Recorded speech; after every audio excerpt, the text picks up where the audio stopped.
ओम नारायण नारायण नारायण नारायण।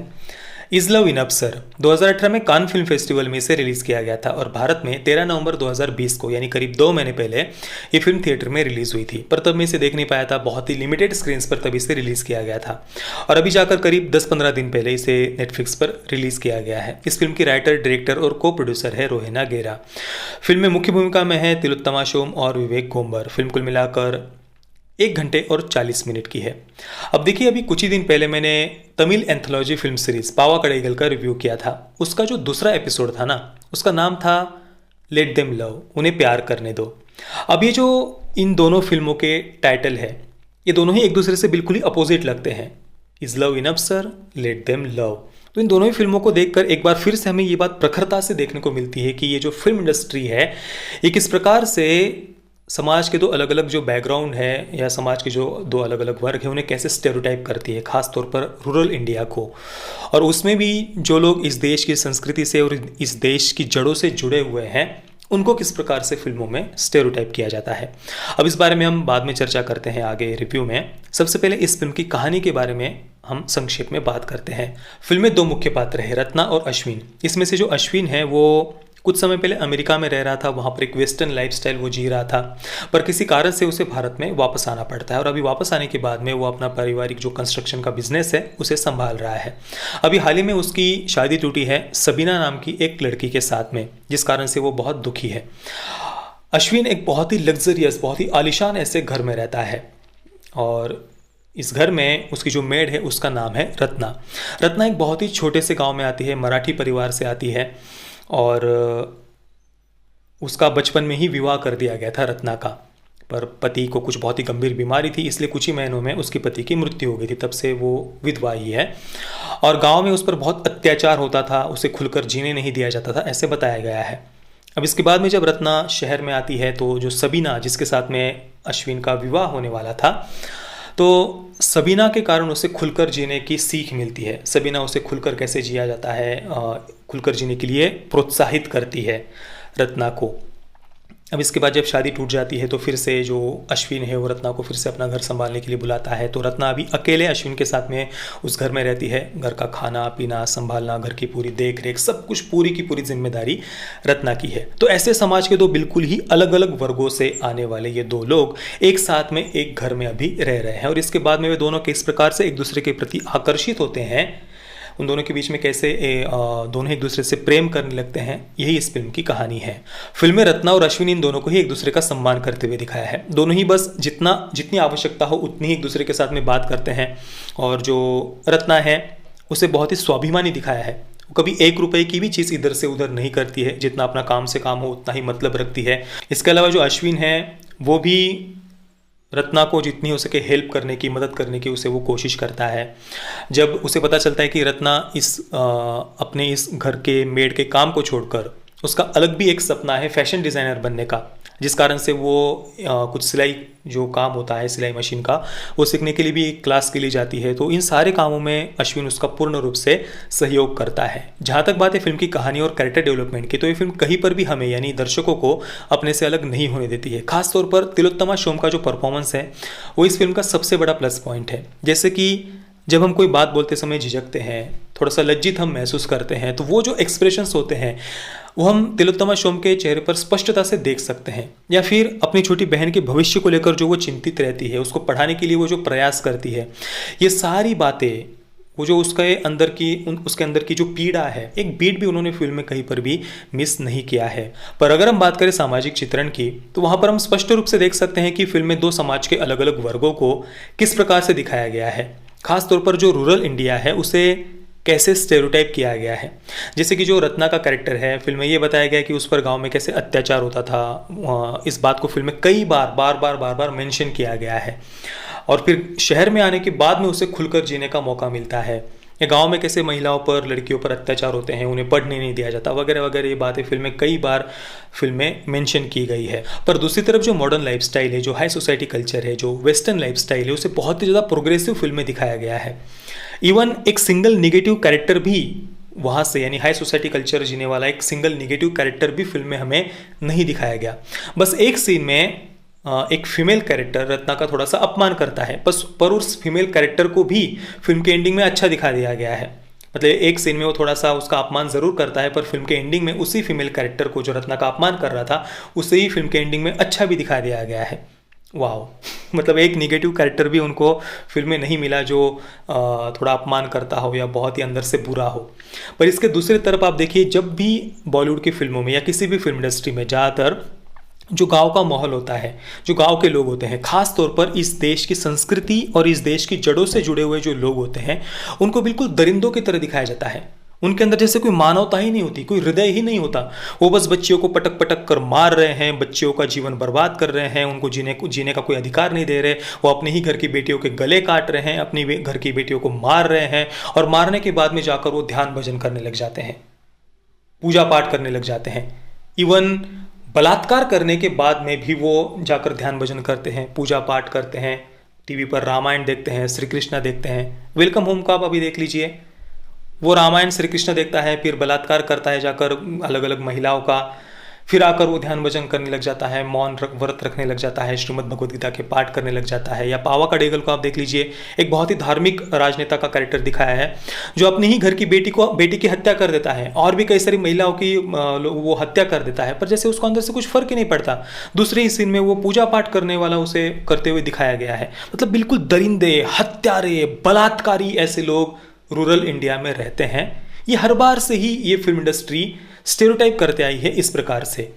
और बाकी जो इस देश की संस्कृति से जुड़ा हुआ नहीं है, इस देश की जड़ों से जुड़ा हुआ नहीं है, फिर वो चाहे शहर में रहे या गांव में रहे, उनको बहुत ही प्रोग्रेसिव, बहुत ही महान सभ्य विचारों वाला दिखाया जाता है। हालांकि अगर हम रियलिटी में देखें तो जो लोग, जिनके जीवन में कोई पूजा पाठ, ध्यान भजन, संयम, एकाग्रता, सदाचार, ये कुछ भी नहीं होता, माता पिता का अनुशासन नहीं होता, बस व्यसनों में जो डूबे हुए होते हैं, ड्रिंक करते हैं, स्मोक करते हैं, इस प्रकार के जो लोग होते हैं, वे ही ज़्यादातर महिलाओं पर अत्याचार करते हैं, वे ही ज़्यादातर महिलाओं को स्टेरियोटाइप, ऑब्जेक्टिफाई करते हैं।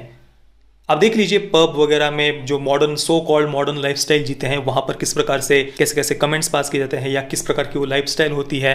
पर ऐसे ड्रिंक स्मोक करने वाली जो मॉडर्न लाइफस्टाइल है, उनको ज़्यादातर फिल्मों में बहुत ही ज़्यादा सोफिस्टिकेटेड, बहुत ज़्यादा सभ्य भाषा में बात करने वाला, बहुत ही ज़्यादा महिलाओं का सम्मान करने वाला दिखाया जाता है। और ये कोई मैं एक दो इक्का दुक्का फिल्म की बात नहीं कर रहा हूँ कि भाई वेलकम होम है या पावा कड़ेगल है या फिर ये जो इज़ लव इन अफसर है, एक दो फिल्मों की बात नहीं है। हर दूसरी तीसरी फिल्म में आपको यही देखने को मिलेगा। और इसके दूसरी तरफ अगर किसी इक्का दुक्का फिल्म में भी कोई मॉडर्न लाइफस्टाइल जीने वाली किसी फीमेल कैरेक्टर को अगर निगेटिव दिखा दिया जाता है ना, तो ये सारा का सारा इकोसिस्टम, फेमिनिस्ट वगैरह चिल्लाने लग जाते हैं। जैसे कि देखिए ऐतराज का उदाहरण आप देख लीजिए, उसमें प्रियंका चोपड़ा का जो कैरेक्टर था, मॉडर्न लाइफस्टाइल जीने वाला था, पर उसको निगेटिव दिखा दिया था। इस कारण से आप ऐतराज के निगेटिव रिव्यूज पढ़ लीजिए, फेमिनिज्म इन इंडिया जो पोर्टल है उनका ऐतराज का रिव्यू आप देख लीजिए। उन्हें कितनी तकलीफ हुई कि एक मॉडर्न लाइफस्टाइल जीने वाली लड़की को तुम कैसे निगेटिव दिखा सकते हो। इतना ही नहीं, एक कॉमेडी फिल्म बीवी नंबर 1, उसमें एक मॉडर्न लाइफस्टाइल जीने वाली जो लड़की है, जो मॉडल है, वो एक विवाहित पुरुष के साथ में अफेयर करती है, ये दिखाया है। इस कारण से भी कई लोगों को तकलीफ हुई थी।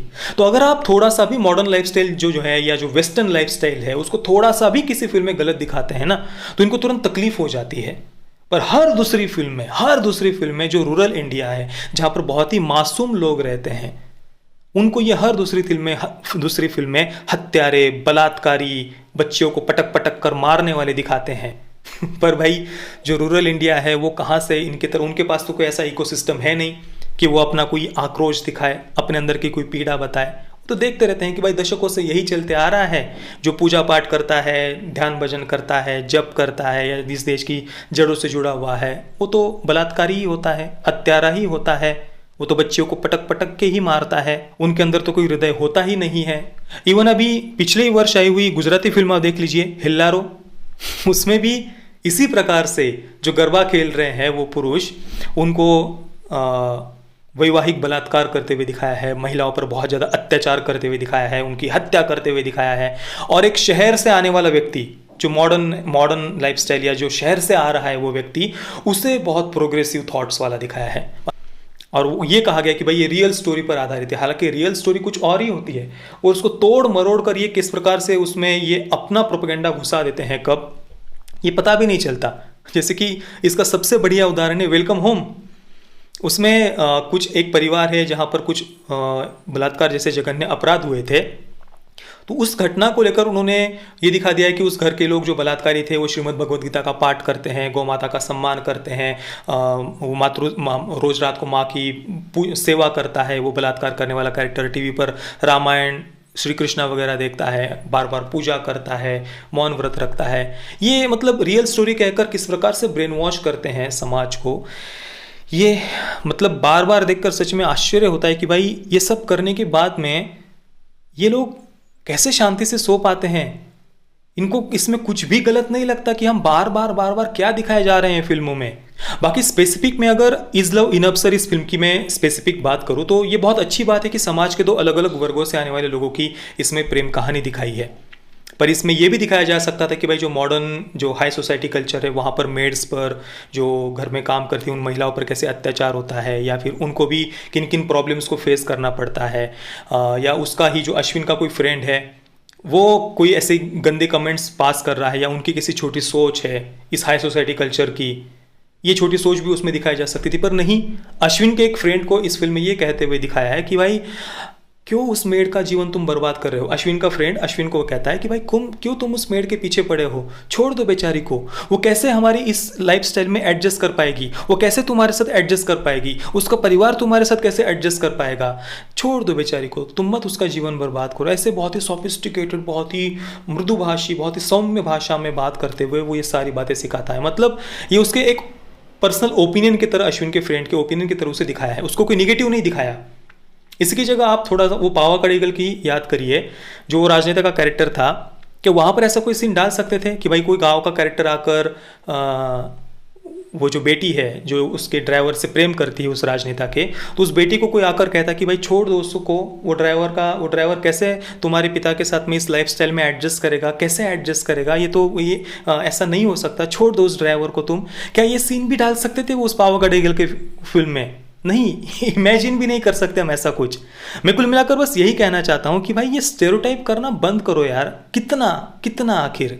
और ये जो फिल्म इंडस्ट्री है, बॉलीवुड है, इनसे मैं कहना चाहता हूँ कि भाई ऐसे फिल्में बनाने की अपेक्षा आप लोग इस देश की जो गरीब वर्ग है, जो किसान है, मजदूर है, उनके बेटे या बेटियों से शादी करिए। आज तक इस फिल्म इंडस्ट्री का कोई एक ऐसा सिंगल उदाहरण मुझे आप बता दीजिए जहां पर किसी एक्टर ने या एक्ट्रेस ने या किसी स्टार ने या सेलिब्रिटी ने इस देश के किसी किसान के बेटे या बेटी से शादी की हो।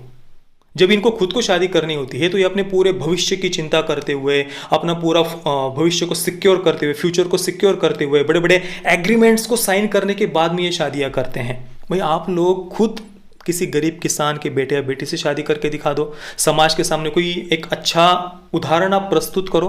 मैं खुद गांव में हूँ, गांव में रहता हूँ, एक किसान परिवार से हूँ, तो ये बहुत अच्छी बात है कि आप सोशल जो समाज के दो अलग अलग वर्ग हैं उनसे आने वाले लोगों की प्रेम कहानी दिखाते हो, और भाई अपनी जीवन के माध्यम से भी ये बातें आप करके दिखाओ। और ये स्टेरियोटाइप करना बंद करो। आप खूब बनाइए फिल्में समाज के दो अलग अलग वर्गों से आने वाले लोगों की प्रेम कहानी, पर ये स्टेरियोटाइप करना बंद करो। रियलिटी दिखाओ कि जो मॉडर्न लाइफस्टाइल जीते हैं वो कैसे महिलाओं को ऑब्जेक्टिफाई करते हैं, कैसे फिल्में किस प्रकार से शहरों में कितने सारे महिलाओं पर अत्याचार होते हैं, जबकि शहरों में रात को पुलिस कितनी पेट्रोलिंग करती है, जगह जगह पर पुलिस स्टेशन है, सीसीटीवी है, सिक्योरिटी गार्ड है, सुरक्षा के सारे साधन हैं, 24 घंटे बिजली है, एक फ़ोन कॉल पर पुलिस आ जाती है, सारी सुरक्षा की व्यवस्थाएं होते हुए भी शहरों में सो कॉल्ड मॉडर्न लाइफस्टाइल जहाँ जी जाती है वहाँ पर कैसे महिलाओं पर अत्याचार होते हैं, ये भी आप दिखाओ। दूसरी तरफ जो गांव है वहाँ पर ना सीसीटीवी है, ना कोई सुरक्षा की व्यवस्था है, ना कोई बहुत एडवांस्ड जैसे लॉकिंग सिस्टम है, ना ही कोई सीसीटीवी है, ना कोई पुलिस स्टेशन पास में होता है, ना रात को कोई पेट्रोलिंग करती है पुलिस, कई बार तो रात को लाइट वगैरह भी नहीं होती। फिर भी उन गाँव में वर्षों वर्षों तो कोई अपराध की घटना तक सुनने को नहीं मिलती। उन गाँव के लोग ही स्त्री को सम्मान की दृष्टि से देखते हैं, उसको अपनी एक जिम्मेदारी समझते हैं, घर को देवी का रूप मानते हैं। तो उन्हीं लोगों को आप बार बार स्टेरियोटाइप करना बंद करो। मैं बस इतना ही कहना चाहता हूँ। बाकी as a film is love enough sir एक वेल मेड फिल्म है, इसमें कोई संशय नहीं। बाकी एक फिल्म की दृष्टि से मैं इज लव इनफ सर इस फिल्म को दूंगा 7/10 स्टार्स। पेरेंटल गाइडेंस की बात करें तो फिल्म में कोई सेक्स न्यूडिटी नहीं है, कोई वायलेंस वगैरह भी नहीं है, स्ट्रॉन्ग लैंग्वेज भी ऐसी कोई फिल्म में नहीं है, तो किसिंग का सीन है। बाकी आप देखना चाहते हैं तो देख सकते हैं परिवार के साथ में। अगर आपने इस फिल्म को देखा है तो आपका एक्सपीरियंस कैसा रहा, मुझे आप नीचे कमेंट में ज़रूर बताइए। जय श्री राम, वंदे मातरम।